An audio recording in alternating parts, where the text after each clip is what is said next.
compartirles que el día de hoy vamos a hablar de el trastorno por déficit de atención e hiperactividad relacionado al impacto que deben de tener las familias en la educación o bien en la manera en cómo debe de abordarse desde este plano más, vamos a llamarle académico, educativo, ¿no? Que vaya impactando de alguna manera en las familias. Ahora, primero que nada, quiero compartirles que el TDAH es, por sus siglas, TDA, que es T de trastorno, D de déficit, A de atención y H de hiperactividad. En este caso hay diferentes tipos, pero ahorita los vamos a ir compartiendo.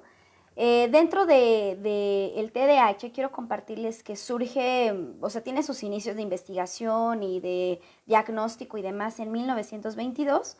Sin embargo, el TDAH ha tenido una revolución y un impacto bastante grande en la actualidad.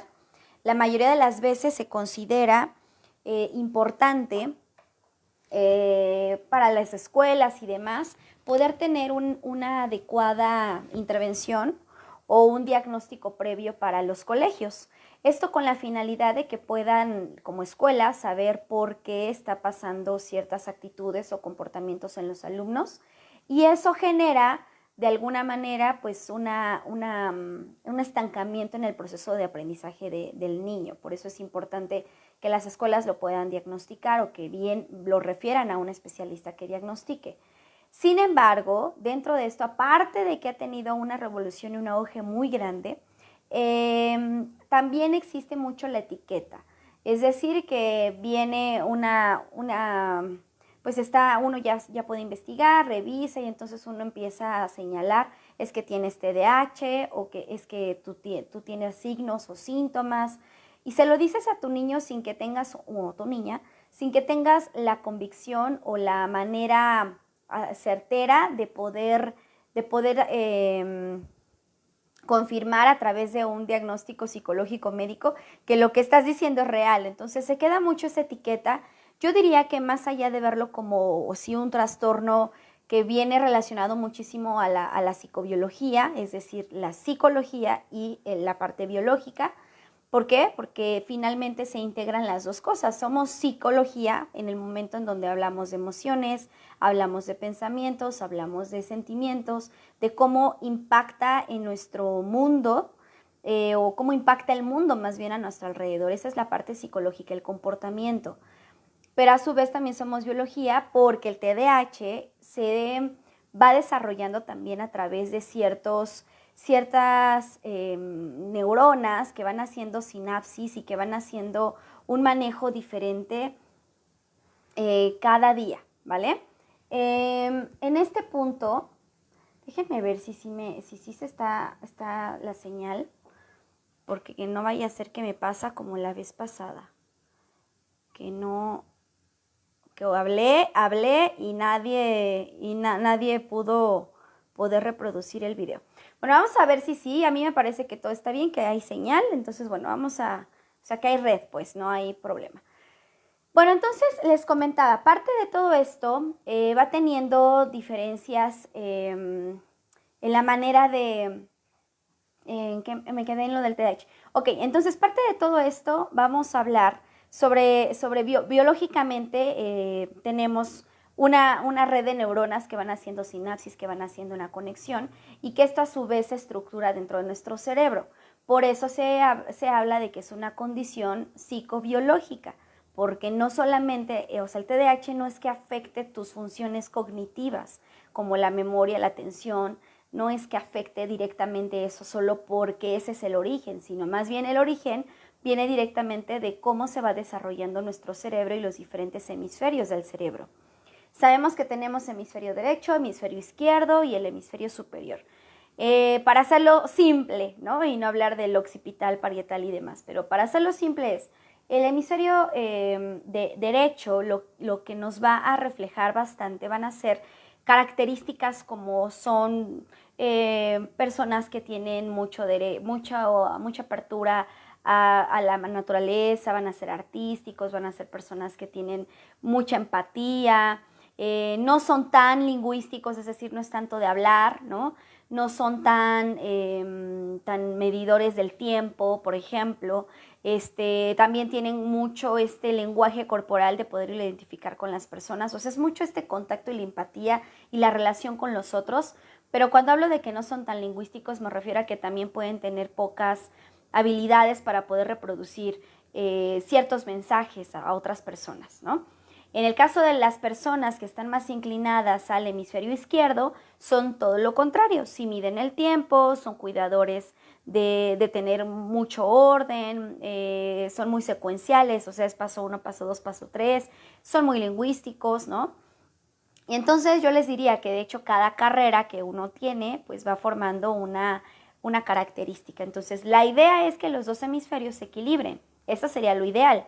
Pero la mayoría de la población va inclinándose más a uno de los hemisferios o está más cargado desde ese punto como es el hemisferio derecho, el hemisferio izquierdo. En el hemisferio superior es el que va a ir generando y se va a ir desarrollando conforme va avanzando cada edad de tu hijo, como puede ser una cuestión, no sé, de lenguaje, de pensamiento, incluso, bueno, no por fuerza es el hemisferio superior, pero sí también se habla de cómo madura la cuestión motriz y demás. Entonces, cuando tu hijo empieza a tener ciertas características, llamémosle que no están como dentro de lo que esperaríamos, entonces ya empieza a existir unos puntitos amarillos para poder detectar que tiene baja tolerancia a varias cosas o que no puede controlarse. De hecho, yo te diría que más que señales, porque si tienes hijos con TDAH o bien tienes alumnos con TDAH que ya tienen el diagnóstico o estás viendo esta transmisión en vivo porque necesitas identificar más cómo es tener a alguien que cercano en el trabajo, en la familia, que tenga TDAH, yo te diría que más que lo etiquetes o que digas, no, ya, seguro tiene TDAH porque tiene tales características, lo veas más como un trastorno de conducta, como una alteración más bien de conducta. Una manera en la que el niño no se está comportando pues ahora sí que de la forma esperada a una situación.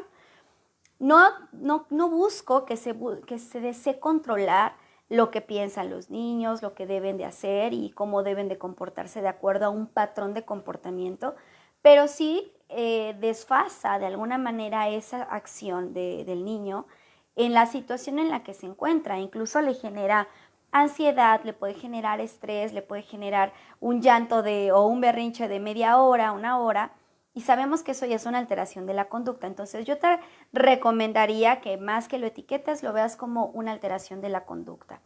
Si lo empiezas a ver así, va a ser más sencillo para ti identificar y poder observar, tener más esta capacidad de observación para ver reflejada ese síntoma sobre el TDAH. Hay 3 tipos de TDAH. El de tipo inatento, que habla únicamente del déficit de atención que puede tener tu hijo o bien un adulto también en ciertas situaciones. O sea, son personitas que les cuesta mucho trabajo mantener concentración absoluta a un punto, o bien que no puede estar con el ruido a todo lo que da porque no se concentra, porque a lo mejor tú estás ahorita poniendo esta transmisión y le estás diciendo, mira, observa, y vamos a suponer que te aguanta 2 minutos, pero no aguanta más y entonces ya fue agarrar la pelota, después se quedó menos de 2 minutos igual y va y agarra otro juguete. Todas esas cosas no estoy hablando de la conducta en sí, esto es de inatención, es decir, que no mantiene más de 5 minutos una atención específica a una situación, ¿no? O sea, no puede tener más de ese tiempo una atención a algo que tú le estás pidiendo que haga. Puede ser incluso que lea un libro de su preferencia, que coloree, o sea, no lo mantiene. No me refiero a que se esté moviendo con impulso, porque eso habla de la hiperactividad y ahorita lo mencionaremos, sino hablo más bien de la capacidad y del tiempo que puede mantener atento a algo. Y obviamente, como no lo tiene por mucho tiempo, la información que pudo obtener en ese brevísimo momento es mínima. Y si tú le preguntas, oye, ¿de qué color era la pelota que te acabo de dar porque jugamos hace un momento? O sea, si tú le dijiste, vamos a jugar, más no describir la pelota, lo único que va a hacer es jugarla con la pelota, pero después si le preguntas de qué color era, pues te va a decir que no sabe. Aunque tú le digas, oye, pero la tuviste en tus manos, la agarraste. Él te va a decir, sí, pero no me acuerdo. Eso significa que no presta demasiada atención a todas estas cuestiones. Y por eso les expliqué la diferencia y las características del dominio del hemisferio derecho y del hemisferio izquierdo. Porque también podemos partir de eso, decir, bueno, mi hijo sí tiende a ser más estructurado, requiere secuencias, entonces su predominio es el izquierdo, pero a esto se le suman las alteraciones conductuales que puede tener por las características del TDAH. Bueno, entonces esa es la inatención. También está el TDAH de tipo hiperactivo, que tiene que ver más con el control de impulsos. En el mismo ejemplo que di, si él está viendo, en este momento le pides fija tu atención aquí y no duró más de 2 minutos, se va a agarrar la pelota y de repente agarra otra cosa, estamos hablando de que es demasiada la energía que tiene para poder quedarse quieto. O sea, vas a detectar que hay mucho movimiento, aún estando en un lugar fijo, que tú lo sientes, o que tú le digas que se quede aquí derechito nada más, atendiendo lo que tú le pidas, aún así vas a ver el movimiento de las manos, movimiento de los pies, el balanceo, el constantemente acá, el jalarte la mano, decirte mamá, mamá. Vas a notar directamente que esa es la hiperactividad y no tanto la inatención. Eso habla más de el impulso de estar, mucha energía, hay mucha energía ahí. Y está también el TDAH de tipo combinado, o sea, que tiene tanto el déficit de atención, la inatención, como la hiperactividad, ¿vale?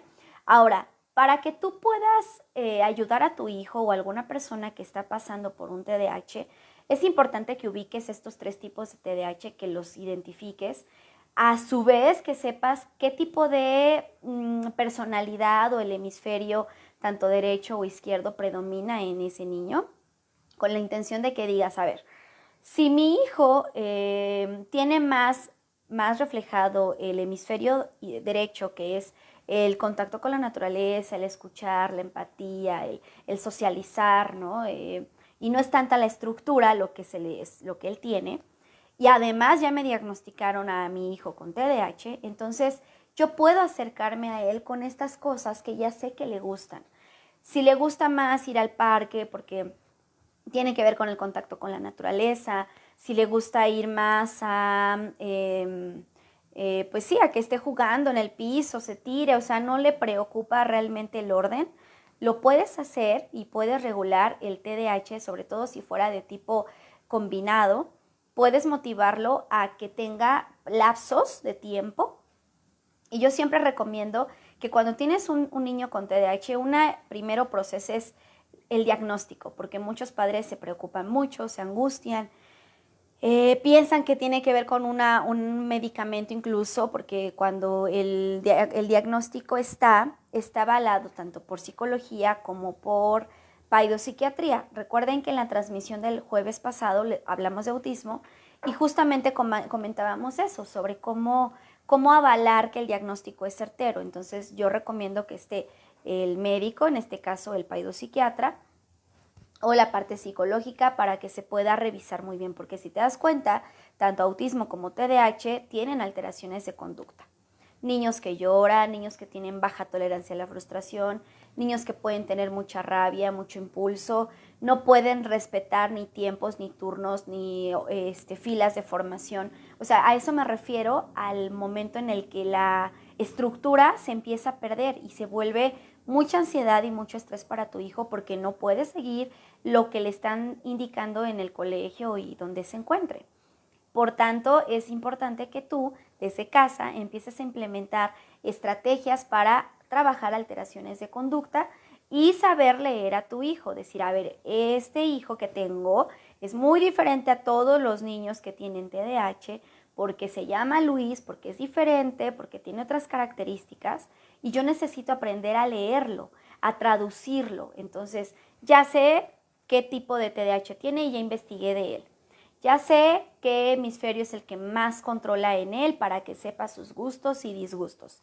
Ya sé qué es lo que habitualmente llega a ser en una alteración de conducta y eso me va a permitir que yo pueda implementar procesos Ahora, el hecho de que tu hijo tenga más cercano, bueno, más, ¿cómo llamarlo? Como más el manejo del hemisferio derecho, que es decir, que no hay como tanta la necesidad de la secuencia y la estructura, pero sí tiene el diagnóstico de TDAH, bueno, de TDA, tú necesitas, y te invitaría bastante a que no te centres únicamente en que, pues como mi hijo no requiere tanta esa secuencia, no le voy a poner secuencias porque tiene el trastorno por déficit de atención e hiperactividad.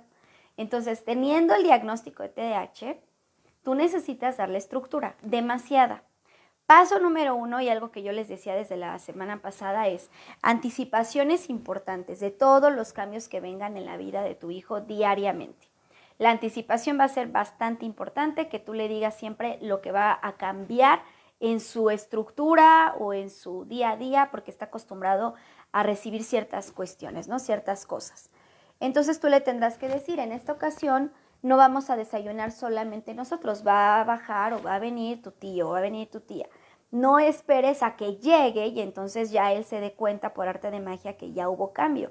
Tú anticípale. Y además de la anticipación, vas a hacer 2 cosas más. Le vas a pedir lo que quieres que haga y lo que no quieres que haga. Es decir, si tú sabes que comúnmente no se acaba el desayuno, no recoge el plato y sabes que cuando hay visitas también tiende a llorar o a ponerse un poco inquieto, tú le vas a pedir, lo que pido es que te acabes el desayuno y lleves tu plato a donde siempre debes de hacerlo. Y 2, no quiero que llores, no quiero que esta parte, ¿no? O sea, decirle qué es lo que no debe de hacer y además le vas a decir qué consecuencia positiva o negativa puede tener. Ya tú elegirás ahí.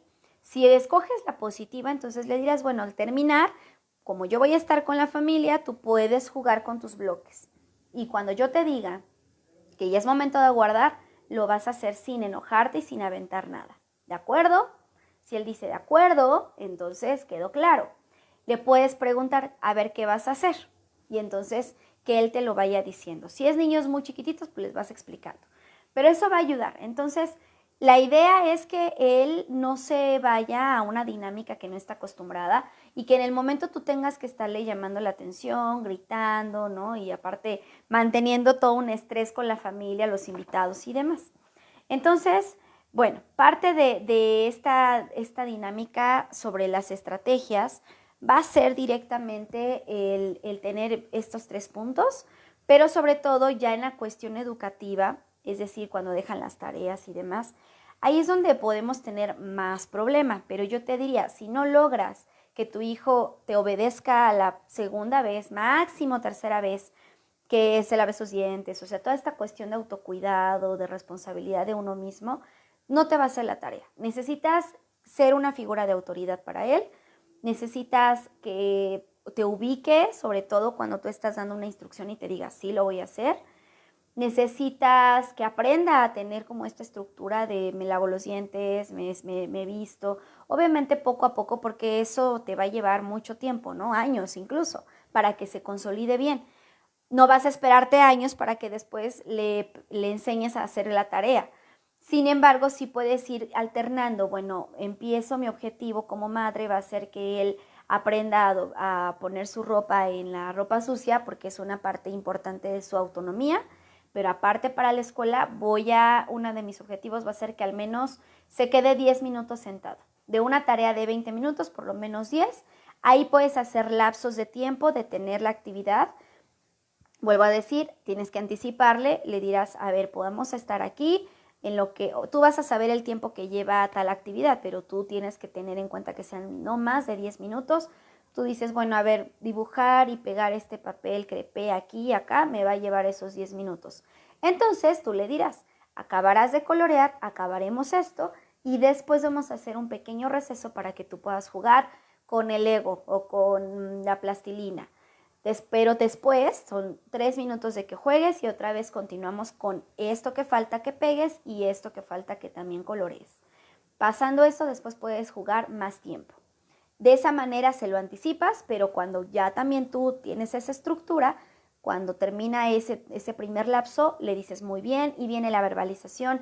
hablando de qué bueno que lo hiciste, me da muchísimo gusto, qué felicidad, ten este juego, ¿no? Cuando yo te diga que acabes, listo.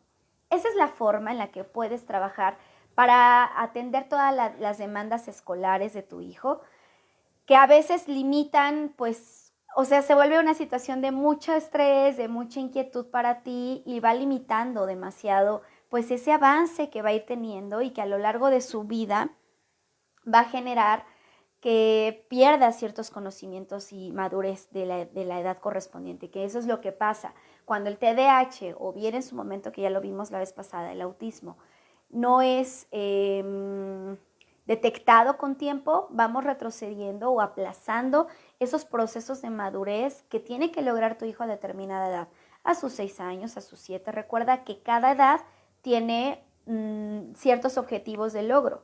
Si tú te das cuenta, tu hijo llega a tener cambios, o sea, de 5 a 6 años ya de un crecimiento impresionante. Desde lo motor, puede mantener el equilibrio mejor, puede saltar en un pie, puede, no lo sé, o sea, pueden haber muchas cosas que no viste a los 5 años.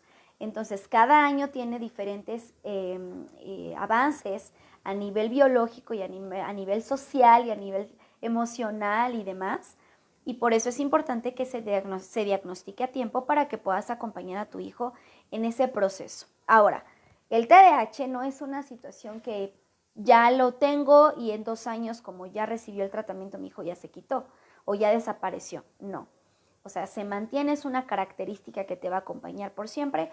La tienes que aceptar, la tienes que procesar. Sí es posible que muchas veces el medicamento se retire y después ya se vuelva solo una condición de vida que tiene tu hijo y que cuando sea adulto, sea padre de familia y demás, lo va a poder entender y hasta lo va a saber dominar. El tema es al inicio, pero no lo veas como, ok, esto es algo rápido, se trabaja e inmediatamente después se quita, ¿no? O se retira. No, no va por ese lado. Es importante que sepas que es una condición, una característica que te va a acompañar siempre y no lo veas como una situación grave, ¿vale? También como padre de familia necesitas entender que lo que está pasando a tu hijo es una característica más, pero no lo veas como algo que se vuelve muy grave, muy malo, que es una enfermedad, o sea, crónica, que afecta como otras funciones de ti, siempre y cuando lo sepas manejar. No sucederá nada de eso. Sí, en efecto, puede suceder que si no lo atiendes, se desencadenan otras cosas. No sé, algún otro tipo de trastorno de conducta, no lo sé. Pero sí es importante que tú también te relajes. Si notas que te está costando mucho trabajo el mantener ese comportamiento con tus hijos o ser esa guía para él, esa autoridad, o también te asumes como alguien que no tienes estructura y que también tú te cuesta mucho, o bien tú también tienes el TDAH de algún tipo, de los 3 que mencionamos, o en efecto no eres alguien estructurada que le permita darle los recursos a él. También se vale. Ahora, no lo han diagnosticado porque en su momento no era como tan sonado. ¿Y qué pasaba antes? Que cuando, no sé, hace 50 años, por mucho, pues aún todavía la parte psicológica seguía siendo como un poco de tabú y les cuesta trabajo acercarse a un profesional. No era algo como, pues ya, es un poco inquieto, pero que continúe su vida. Actualmente se le da mucha importancia al trabajo psicoemocional y bueno, psicosocial y demás, psicobiológico. Por eso las palabras, ¿no? O psicoeducativo, o sea, tiene que ver con una educación y la parte psicológica y demás. Ahora ya tiene un auge muy importante y yo diría, pues aprovechen que hay ese tipo de transmisiones que dan recursos importantes para que tú puedas manejarlo y trabajarlo. Por ahí no recuerdo si ya subimos un libro, pero si no hemos subido el libro que recomendamos en esta semana, lo voy a subir antes de que sea domingo, por supuesto, para que también tengan ahí recursos que te permitan manejarte también a ti. Y si de plano, videos, libros, lo que estás ocupando para que tú entiendas más a tu hijo, en ti como madre o como padre, no sientes los avances como ser más paciente, más tolerante para guiarlo. Porque si tu hijo en ese momento tiene una conducta, una alteración de conducta del berrinche y tú estás estresada a nivel Dios, obviamente no lo vas a lograr. no vas a lograr que se tranquilice, necesitas estar trabajando emocionalmente tú también. Así que entonces, si no notas ese avance en ti, mejor yo te recomiendo ver una terapia breve para que te ayude a relajarte, a ubicarte, a saber qué pasó cuando te dieron el diagnóstico y qué viviste, cómo cambió a lo mejor la perspectiva que tienes hacia tu hijo y que te puede generar o darle demasiada atención, porque eso puede pasar en algunas familias, o que puedas de plano como tener alguna sensación como de no me quiero acercar, ¿no? Me desespera demasiado. Entonces, recuerda, es importante identificar pues esos estados de ánimo también y cómo lo estás viviendo tú. Así que sin más, yo me voy despidiendo, que tengan un excelente fin de semana.